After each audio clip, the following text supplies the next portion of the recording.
And welcome to Ropley, of course, the engineering base of the Watercress Line here in Hampshire, with the glorious sun beating down upon us, because it feels like spring has sprung, and for good reason, because sprung into life as well as is this behind us, 35005 Canadian Pacific, or CanPac. This machine's been under overhaul for many years. It hasn't been seen in steam for so very long, and today Steam Railway Magazine has been invited exclusively to come and observe the steam test and boiler inspection that's happening today. The inspector is down there right now, and he's having a look at things and checking everything's okay, and the staff are going to putting pressure up and down again, and down again, and testing this pressure vessel out to make sure it is safe for public use. But if this machine doesn't pass its test today, there's a problem, because this brilliant machine with a wonderful story to tell, back in action once again, hauling passenger trains. In just a few weeks' time, if it is successful, that machine will make its very first moves under its own steam for the first time in years.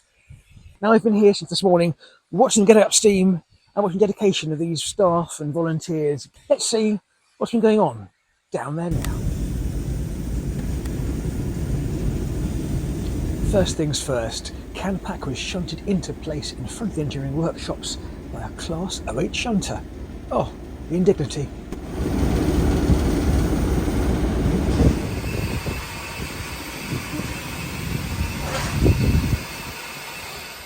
As we waited for the boiler inspector to arrive and do his stuff, I caught up with Rebecca Dalley, Chief Executive of the Watercress Line.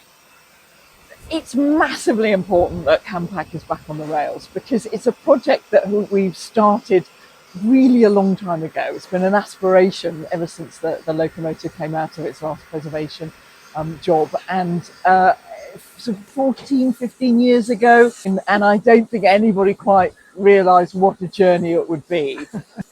Our lovely partners at the National Lottery Heritage Fund had been enormously patient with us, because the outcomes of that project were really great. I mean, it gave some really good activities down in Eastleigh. It's uncovered some fantastic research around the women who would have built Canadian Pacific in 1941, when she was originally built as part of that wartime service. So it's been a fantastic project. And we're really, really pleased to see its conclusion. It's a massive achievement, and today was the very first time I've been up on the footplate. You know, there's a fire in the grate. There's an incredibly modern environment. So much technology there that really makes you feel what an innovative locomotive this was. That's part of the challenge of restoring it. Extra pipe work and gadgets and gizmos that we've had to recreate, partly using the parts that came off it in the past and partly recreating them, because the whole thing, it's hand built. So even if something fitted before, you can pretty much guarantee it's not going to fit again. And anybody who has been a part of that world of restoring a hand built, locomotive, airplane, car, whatever it might be, knows exactly what it is. It's not the same as something that's come out of a production line in a factory. So in every turn has been challenge after challenge after challenge, and they've just met that challenge absolutely brilliantly. So it's been huge, and so there is a sense of excitement, because it's part of that sense of achievement of what they've done. So our very first public running day is going to be the 20th of March. So it's really racing up to us in literally a month's time.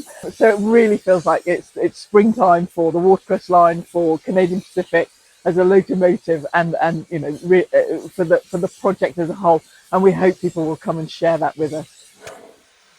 Behind us, the boiler inspector had arrived and was now checking every element of the loco that had steam pressure flowing through it. And whilst the engineering team had been quietly confident before, now any tiny issue could trip them up.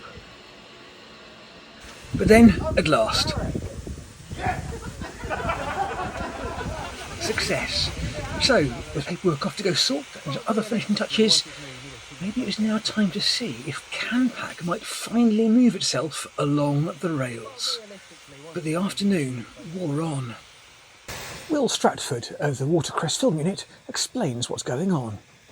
Before the locomotive can move, there's a few systems that need to be done. The first one is oil. Understandably, everything that metal moving against metal, everything needs to be covered in oil and lubricated. But the problem is, since this is the first time Ola's actually got down there, needless to say, there's a lot of climbing and airlocks to get out to it as well. Tantalisingly close to getting it to moving, but we can't do it until everything is ready. It's not worth the risk. So as the temperature and light fell, the team sensibly decided, rather than carry on into the night, one win was enough for today, and it was time instead to head home, perhaps, or to the pub to celebrate. It's about 6:30.